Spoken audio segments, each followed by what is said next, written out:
that Jerry Jones might indeed part with them. The contract part of it might have been the last part done, but there's some history there with the agent, David Mulligetta. He also represents Jordan Love. Remember, they just did his contract last summer, and also All-Pro safety Xavier McKinney, also represented by David Mulligetta. So there was some history there, and it allowed them to get this deal done at the end of it. Okay, well, many of us are not used to Green Bay making this kind of an impact this late in the offseason, a massive move, breaking the bank. What more can you share about this aggressive approach by Green Bay?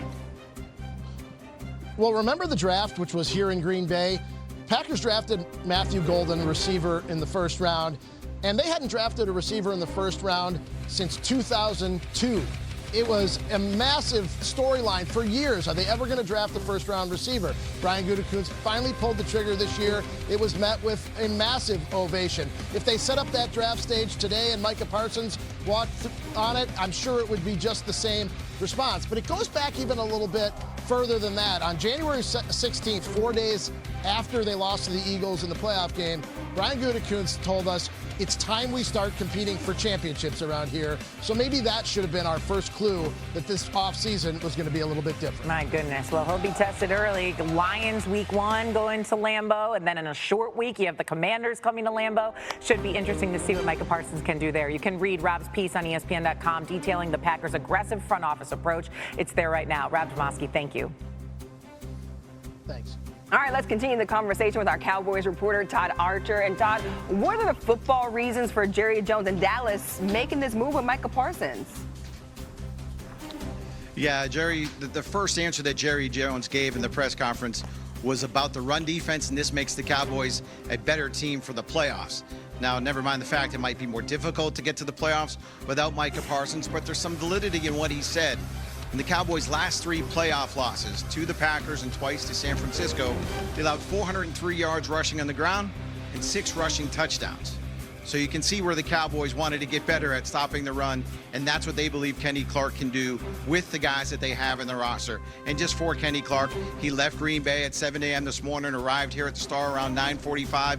He's on the practice field right now, and we should be able to talk to him after practice from inside the Ford Center. Yeah, I'm sure plenty of people will have a lot to say about whether or not Micah Parsons removing him from that Cowboys team was the answer to that problem right there. However, how does this move exactly affect Dak Prescott and the offense?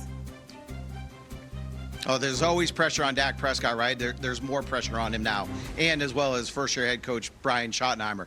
They're going to have to score a lot of points. They believe they have the ability to have an explosive offense with CeeDee Lamb, with George Pickens, who they acquired from the Pittsburgh Steelers in the offseason. They like their running game with Javonte Williams, Miles Sanders, and the rookie Jayden Blue. They believe the offensive line will come along, but they must score points. They must get leads on teams because that's their recipe for success when you don't have a guy like Micah Parsons around to affect the other team's quarterback. Yeah, plenty of pressure on this Cowboys squad going into this season. You can read more of Todd's reporting on the Parsons trade now at ESPN.com. Todd, thanks so much. And now we bring in NFL analyst Mina Kimes to help me make sense of some of the things that maybe Jerry Jones said yesterday that I need a little bit of dissecting on. And so, Mina, I look to you to answer this question. Do you buy Jerry Jones selling that trading Parsons is actually better for the Cowboys in the playoffs? I do not. Following his logic, if this is really about improving the run defense, candidly, Kenny Clark, who I think first-round pick from the likes of the Packers, and they could have spent it on a player like, I don't know, Tyreek Williams, who went to Detroit, for example, who's a run-stuffing defensive tackle. But perhaps more importantly not, they just traded one of the 3 best pass rushers in the entire NFL. Some would say the best. Over the last 3 years, Micah Parsons, first in pressure rate, first in pass rush wins, second most double-team player behind Myles Garrett. You don't trade players like that and get better. In fact, when he has not been on the field, our colleague Bill Barnwell has pointed this out, the Cowboys have been the worst defense statistically in football. So nothing about this makes sense for the short term. You could make a case for the long term, but in my mind, that's entirely speculative, especially because I think those Packers draft picks aren't going to be particularly valuable, given how good I think Green Bay is going to be. Mina, when you have players coming out of the draft, we say things like, hopefully they become the next Micah Parsons. That's the kind of language that we use around here, right? And so now let's flip this over to the Packers side of things. Is Parsons the missing piece for Jordan Love and the Packers to take the next step? I think so. This Packers team was already really good. They were the only team in the NFL to finish top 5 in offensive yards per play and defensive yards per play. And that defense, I thought, really took a step last year under their new defensive coordinator, Jeff Hafley. They were top 5 in a number of metrics, but one area where they still struggled was getting pressure, 26th in pass rush win.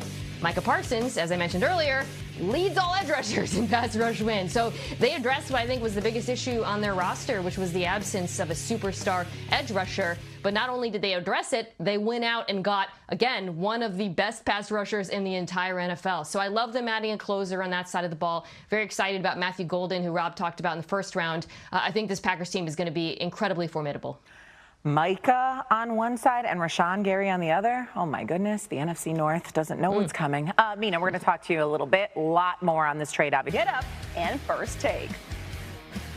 From the time that Jerry Jones felt he had a handshake agreement in March till yesterday, there were exactly zero discussions of a new contract. The topic never was broached. Jerry Jones felt like he had an agreement for $40.5 million a year with the pass rushing market exploding. This will go down as one of the worst trades in the history of their football team and their organization.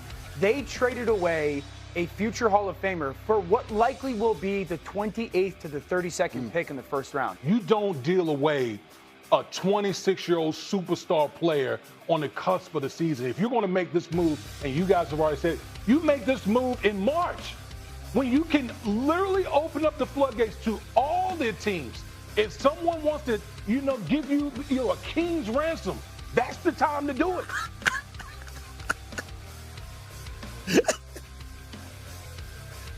This is a disaster for Jerry Jones. This is a bad situation. And I think this is something that's going to taint whatever legacy he hoped to have, because this is not a football decision. He can slice it any way he wants to. I think that of all the cynicism that has been thrown in the direction of the Dallas Cowboys, never has it had more meat.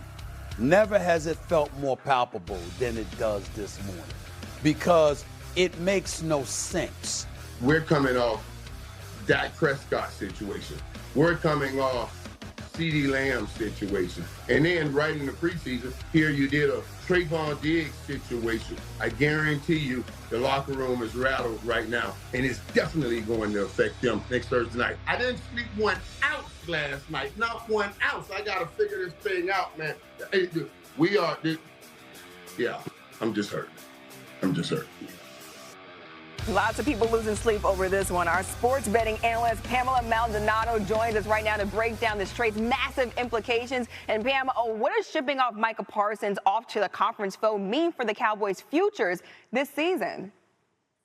Losing Micah Parsons is devastatingly impactful because no player entering the NFL, no one has pressured quarterbacks more off the edge than Parsons, 330 years. So what that means is you take the under on 7.5 wins for the Cowboys.